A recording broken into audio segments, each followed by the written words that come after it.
Mic check 1 2 1 2. It's the Y2K collector here, and I am testing out a backwards compatible Nintendo Wii that I picked up the other day from the thrift store. And it was funny because when I picked this Nintendo Wii up, I was gonna pass on it, but the two reasons why I picked this Wii up was because one, it was backwards compatible and in good condition, and it was black.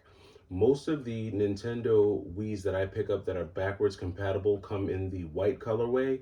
And I've always wanted to have a Nintendo Wii in the black colorway that was backwards compatible. So I went ahead and grabbed that. Also, inside the Wii was this Wii Sports Resort.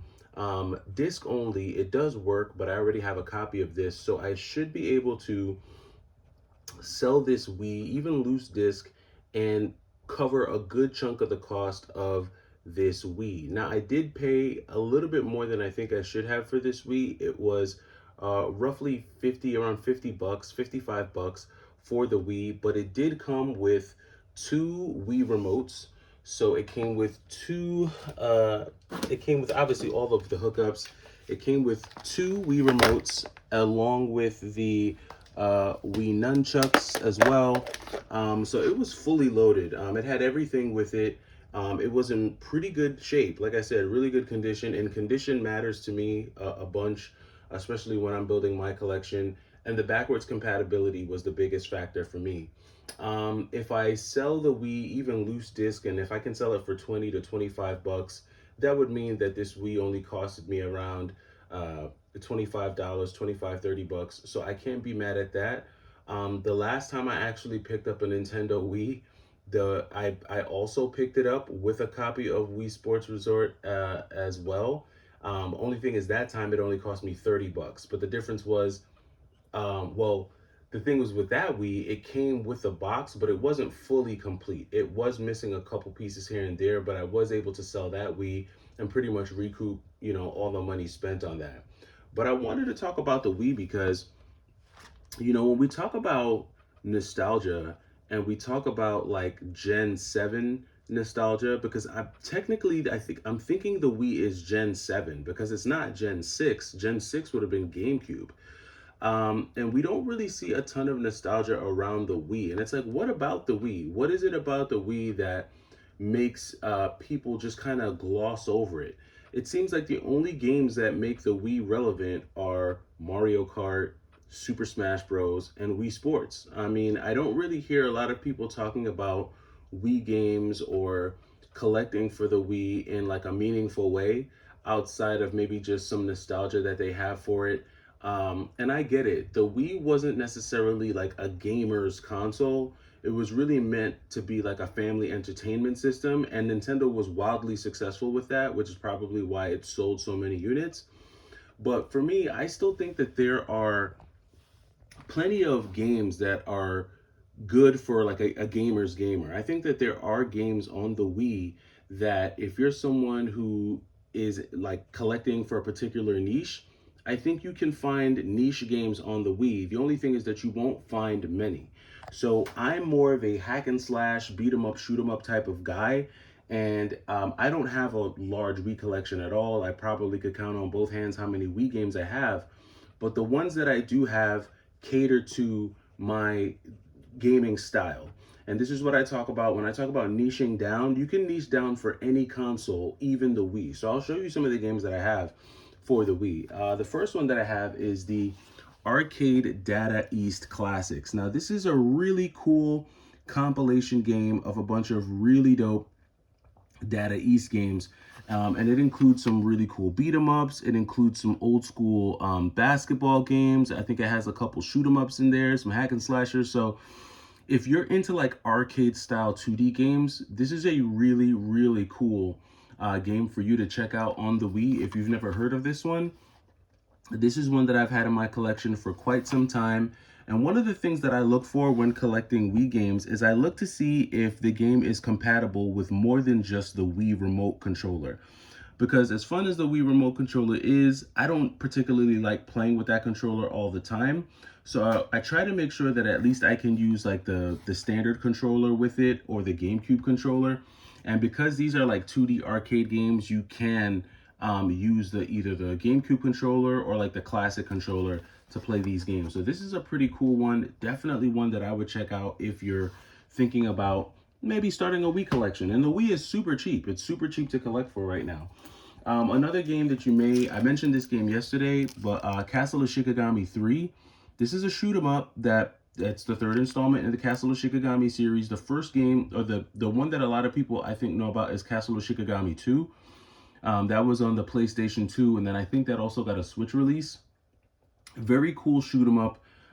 It plays a little bit like Gunbird 2, if you've ever played Gunbird 2. Pretty cool shoot 'em up. Not the most amazing shoot 'em up in the world, but a very niche title to find on the Wii. Probably not one that many people think of when they think of getting a Wii. And again, you can use a classic controller when playing this bullet hell shoot 'em up. So another really cool one there. Another one that you may or may not have thought about, and this one is actually really cool. Dragon Ball Revenge of King Piccolo. Now, the reason why I like this one is because, yes, in some cases it plays like a fighting game, but this is actually kind of like a 3D beat 'em up game.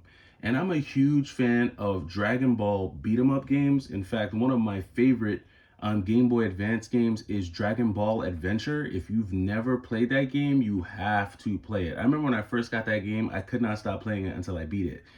Very, very fun game. Very fun game. So definitely recommend you checking that one out. But check this one out, because Dragon Ball Revenge of Piccolo, like I said, it's a pretty cool, like, side-scrolling, like 2.5D, like 3D beat 'em up game, where you play as Gohan. You play as Gohan in the Dragon Ball Adventure game on the GBA as well. Definitely one I recommend. And every time you get to like a boss battle, it's pretty much you're fighting the boss kind of like in a fighting game format. So definitely a cool one to check out. Probably not one a lot of people have thought about for the Wii. And again, with this one, you can use the GameCube controller and the classic controller. So really cool thing to look at. Another side-scrolling hack and slasher, which I'm a huge fan of, is Muramasa the Demon Blade. So if you've never, I have Muramasa, I think, Rebirth for the Vita. This is one of those vanillaware, like, side-scrolling hack and slashers. If you're into that type of stuff, this is definitely one to check out. This is part of the Muramasa, I guess, like, family of games. I'm not sure if there was a Muramasa released on any other system outside of the Wii and the Vita. If there was, you guys can let me know down in the comments. But again, you can use the GameCube controller and the classic controller, which you probably will want to use for like a hack and slasher style game like this. This one is amazing just because of the graphics. I love that hand-drawn art style. Reminds me of games like Odin Sphere and Dragon's Crown. Definitely a cool one to check out. I played it a bunch on the Vita, so definitely check that one out there. Here we have a 3D hack and slash style game. Really huge fan of this one. Pandora's Tower. This is another one that not a lot of people think about when they're thinking about picking up a Wii, but falls right into the niche of games that I like. Kind of like an open world hack and slasher. Plays a little bit like God of War. So if you're a fan of the God of War games, you'll really appreciate this one. Cool graphics, cool story. And anytime you see anything from Xseed, you know they've got those bangers. They've got those really good classic games. You can't use the GameCube controller on this one, but you can use a classic controller, which again, that's what you'll want to use for when you're playing like a kind of like a God of War open world style hack and slash game. So Pandora's Tower, another one to check out for the Wii.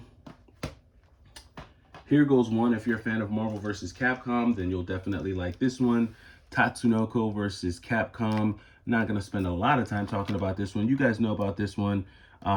This one plays a lot like the Ultimate Marvel vs. Capcom 3 games. It has that same graphical style and gameplay style. But it just has some of those classic Tatsunoko characters. So definitely one worth checking out if you like fighting games. And then, of course, we're going to end it off with another shoot 'em up. I mentioned this one the other day as well. Ultimate Shooting Collection for the Nintendo Wii. This has a bunch of really cool shoot 'em ups. Chaos Field, that's one I talked about. That's actually, I think that was originally released on the GameCube. Really cool bullet hell shoot 'em up. Karus, I'm not sure how to say that one. Radio Allergy, definitely interesting names on some of these.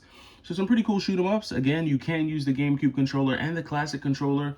So definitely one worth checking out. And again, when you get these backwards compatible Wiis, you can pretty much take your whole GameCube library and play your GameCube games on them, and definitely check them out. So I'm a huge fan of the Wii. It's not a console that I actively collect for. I don't go out there looking for any games in particular. Everyone knows about the popular games, Super Mario Galaxy. Um, what's the one, Path of Radiance or Fire Emblem? There's the Fire Emblem game, not Path of Radiance.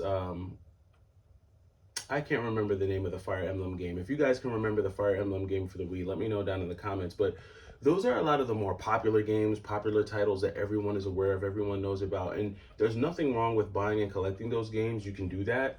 But I'm showing you games that you can actually niche down on. If you're more into like more serious, more like shoot 'em up, beat 'em up, more classic arcade style games, those games are available on the Wii.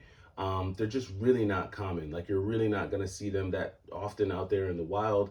And the unique thing about a lot of the games that I showed here is that you can use the classic controller on all of those games. There are plenty more like hack and slasher games on the Wii. There's definitely other like fighting games on the Wii, but a lot of those other games force you to use like the Wii controls with the Wii remote and the nunchuck, and it's just not fun playing action games with those controllers. It's just not.